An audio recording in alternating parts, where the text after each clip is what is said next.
Bonjour et bienvenue dans le journal Biotech. Tous les 15 jours, j'analyse en compagnie de Pierre-Louis Germain, rédacteur en chef de Biotech Finance, l'actualité du secteur des sociétés de santé innovantes.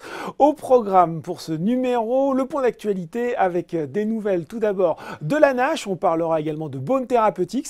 Et puis en seconde partie d'émission, nous recevrons Marc Lebozec, gérant du fonds Pluvalca Biotech. C'est parti.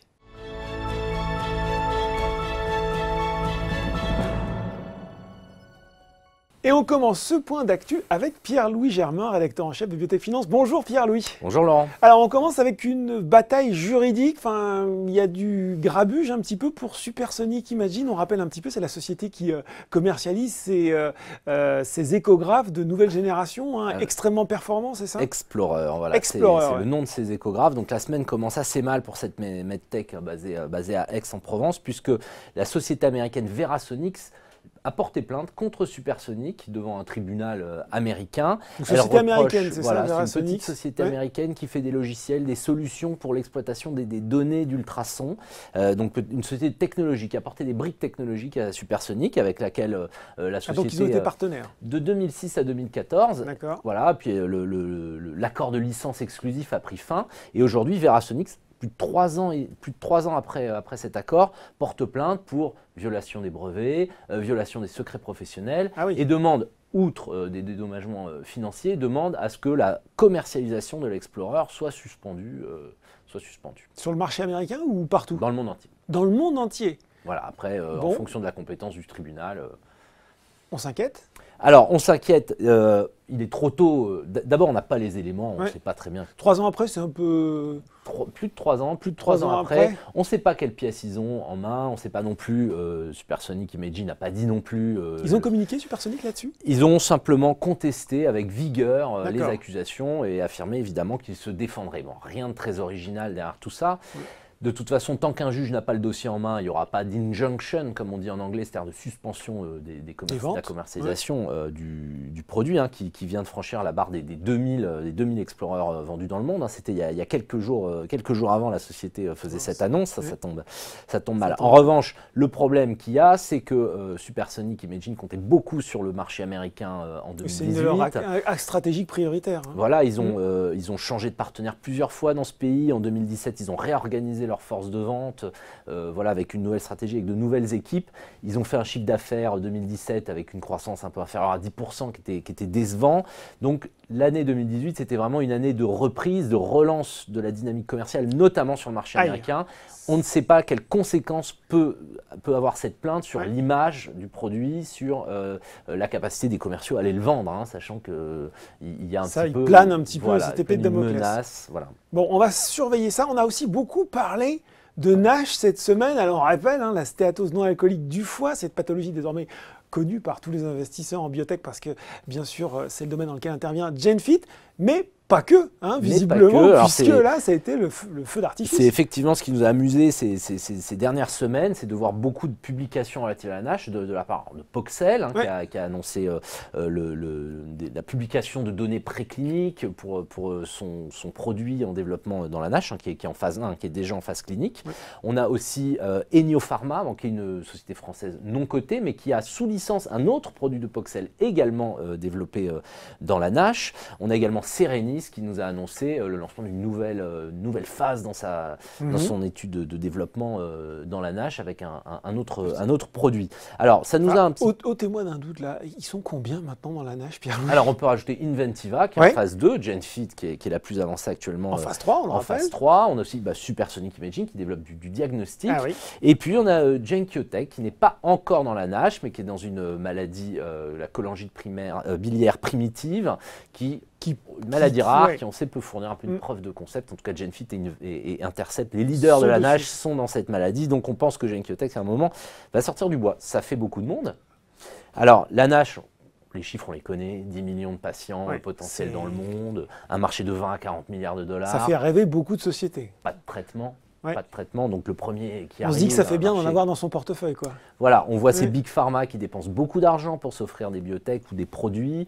On voit toute cette effervescence autour de la NASH qui revient. Alors, petite mise en garde. Attention, c'est un peu le message qu'on veut donner, c'est attention aux opportunistes, attention aux produits, à ce mot-clé de nage qu'on glisse dans les communiqués de presse, qu'on glisse dans les présentations corporate. Tout ce que vous nous disiez là, c'était de l'early stage, phase 1-2, enfin le voilà, peloton chez derrière Ceramis, les leaders va chez commencer Poxel, chez Ennio, tout ça. à grossir de façon exponentielle. Exactement. Ce qu'il faut bien comprendre dans la nage, c'est qu'en phase 3, il y a peu de sociétés, il y a Genfit, il y a Intercept. Juste derrière, il y a Gilead, Allergan, donc des grosses pharma américaines. On a un petit peloton de tête qui pourrait voir son produit commercialisé à la fin de la décennie.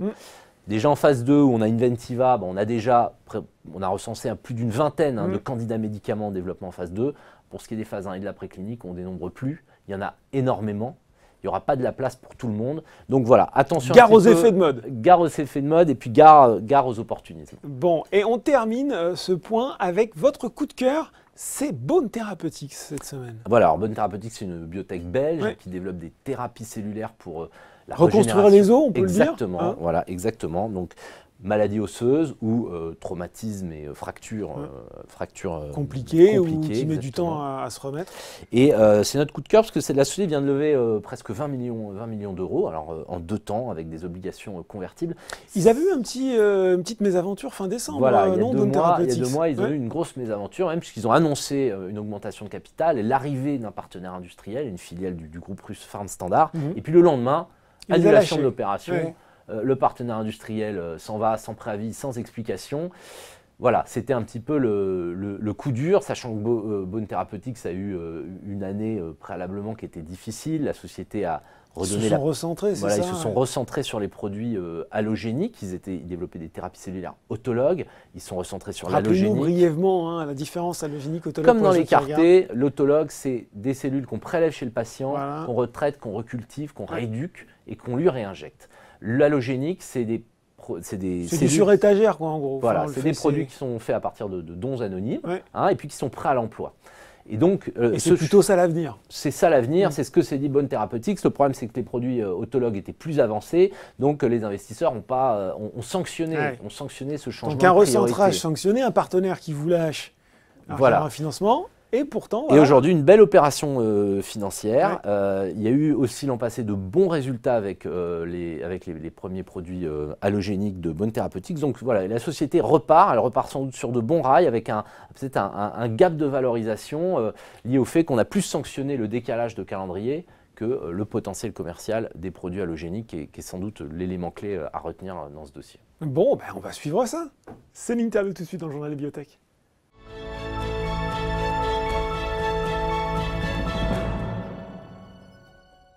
Et je reçois pour l'interview du journal des biotech Marc Lebozec, gérant du fonds Pluvalca Biotech. Bonjour Marc. Bonjour. Chez Financière à Bobel, faut-il le préciser. Alors vous avez un parcours original, vous avez été dirigeant, vous avez occupé des fonctions dirigeantes dans des entreprises justement de biotechnologie, bioprotéines. On peut citer aussi Selectis qui est connu des investisseurs particuliers. Vous êtes donc aujourd'hui gérant de ce fonds Pluvalca Biotech qui est assez unique en son genre pour les gens qui voudraient investir dans le cadre de la gestion collective en France. Première question, vous avez vu peut-être cette année 2017, année où il y a eu pas mal d'introductions, quelques déceptions aussi sur les valeurs françaises. On voit que ça suscite toujours autant l'intérêt des investisseurs, notamment particuliers, mais que ça reste compliqué quand même d'investir dans les valeurs de biotechnologie, Marc. Oui, alors 2017, c'est une année contrastée parce qu'effectivement, il y a eu pas mal de mauvais résultats. On l'a déjà, je pense, largement évoqué, notamment dans votre forum. En revanche, ce qu'il y a d'intéressant, je trouve, c'est de s'attarder sur ces quelques introductions en bourse qui ont eu lieu l'année dernière, 5 ou 6, en fonction de la définition que vous donnez des biotech. Avec des parcours de bourse un peu contrastés. Les parcours de bourse sont contrastés, mais c'est lié, je pense, plus au climat actuel, qui est un climat que je qualifierais de neutre à négatif sur les biotech globalement, au sens très large, encore une fois, incluant le médicament, le dispositif médical, le diagnostic et ainsi de suite. En revanche, ce qui est intéressant, de mon point de vue, c'est la qualité des équipes qui se sont présentées à la bourse, que ce soit Inventiva ou que ce soit Biomup ou Terranexus ou Advicen ou Lysogène. C'est vraiment des équipes de très grande qualité. Alors, pour rester justement sur ce sujet de la professionnalisation, vous avez lancé votre fonds Pluvalca Biotech, c'était fin 2014. Vous êtes le seul vrai fonds d'investissement spécialisé dans les biotech européennes, avec beaucoup de lignes françaises. Comment vous voyez les investisseurs institutionnels, généralistes, quel regard ils portent sur le secteur? Est-ce que vous les voyez revenir plus nombreux? Est-ce que demain, peut-être, il y aura d'autres fonds spécialisés à vos côtés pour investir dans ce secteur? Alors, la première remarque, c'est que quand on a démarré avec Jean-Baptiste Delabarre et Sébastien Lalevé chez Financière Arbevel, effectivement, on était sur la fin d'un cycle haussier qui avait démarré en 2012 et on avait encore beaucoup d'appétit et beaucoup d'intérêt. Donc finalement, on a eu une courbe en J de démarrage et finalement, on fait l'analogie avec la courbe de l'innovation très traditionnelle où vous avez un démarrage très fort. Ensuite, vous avez un tassement.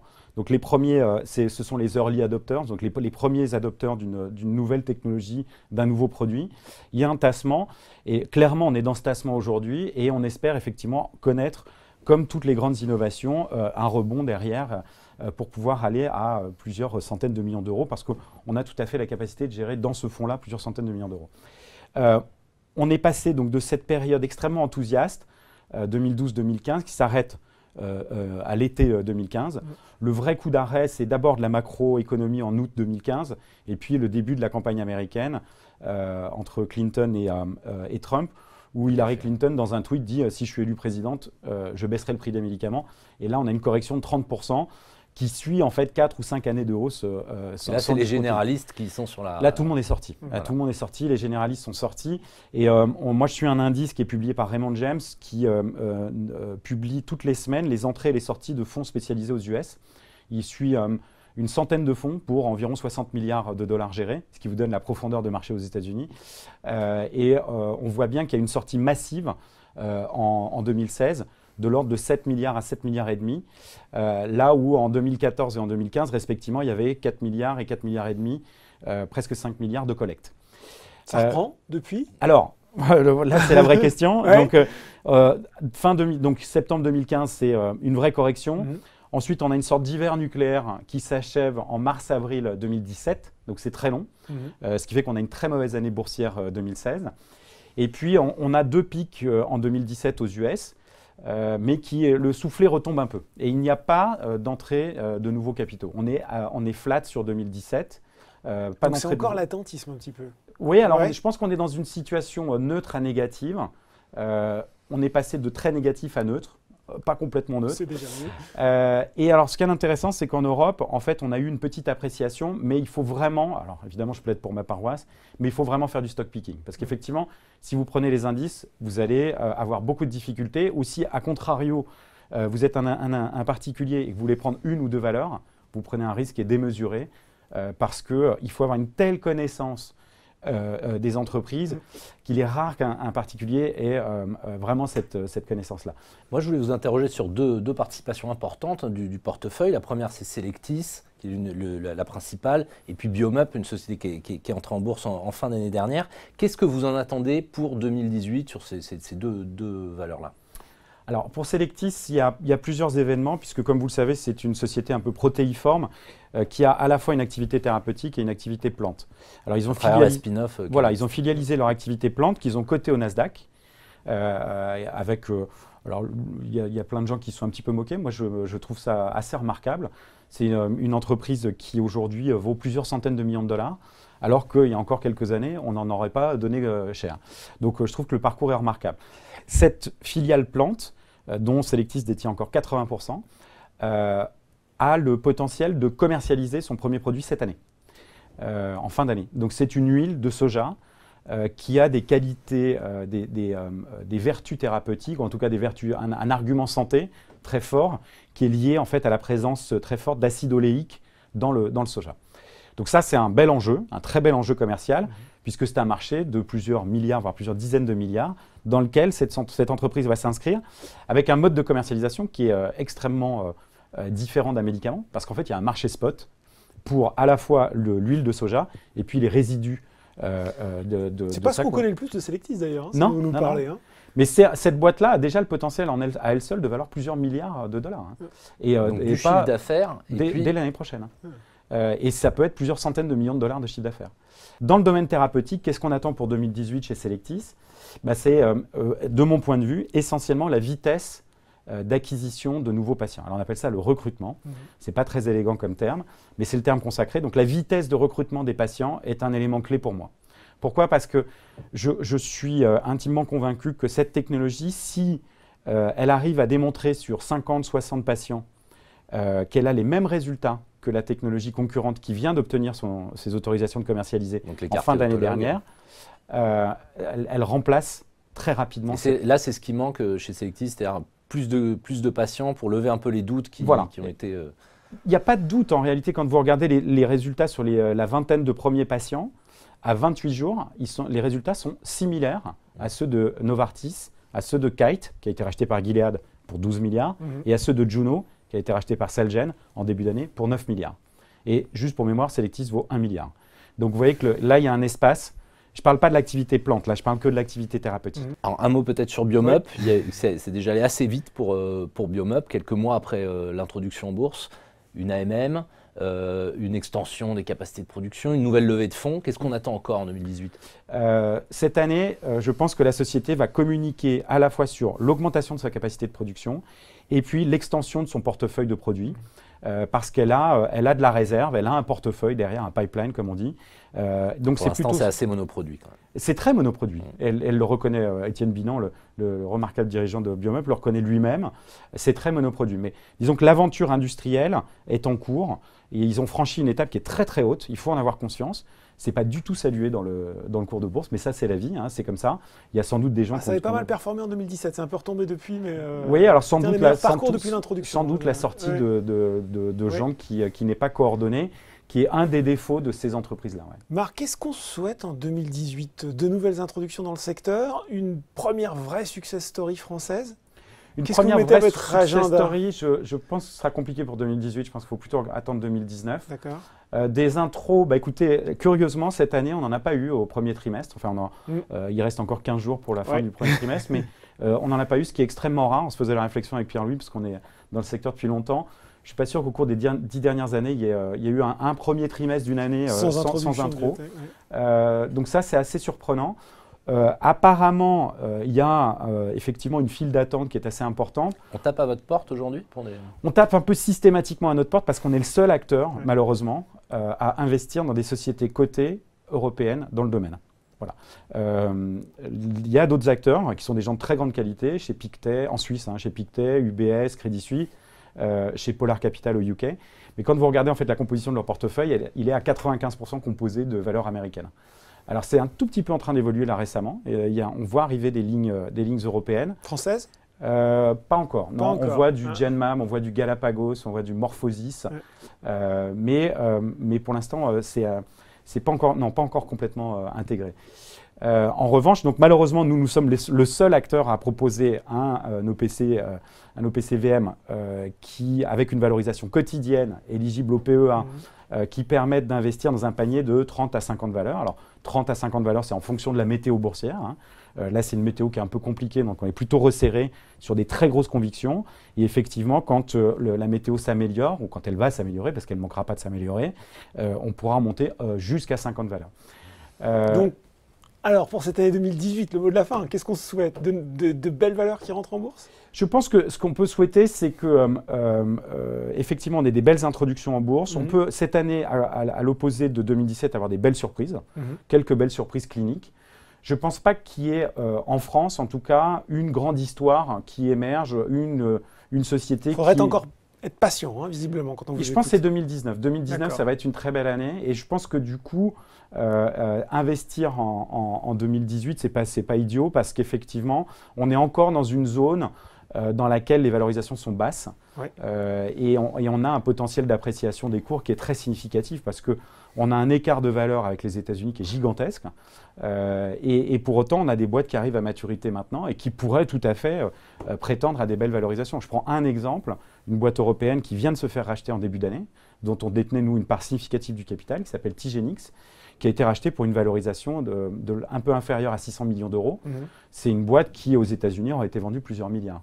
Donc, on a encore un peu ce syndrome-là. Non, mais quand on vous écoute en creux, c'est encore le bon moment pour investir. Donc ça, oui, c'est évidemment… Alors, c'est manifeste et ce sera le cas pour de nombreuses années encore parce que la profondeur de marché des investisseurs chez nous est faible, Ce qui fait que c'est tout simple, c'est l'offre et la demande. Donc, vous avez des valorisations qui sont plus basses. C'est mécanique. Vous reviendrez chez nous faire le point. Avec plaisir. C'était donc Marc Levozec, gérant du fonds Plus-Valca Biotech. Le journal des biotech, c'est désormais terminé. On se retrouve dans 15 jours avec Pierre-Louis Germain, rédacteur en chef de Biotech Finance. À bientôt.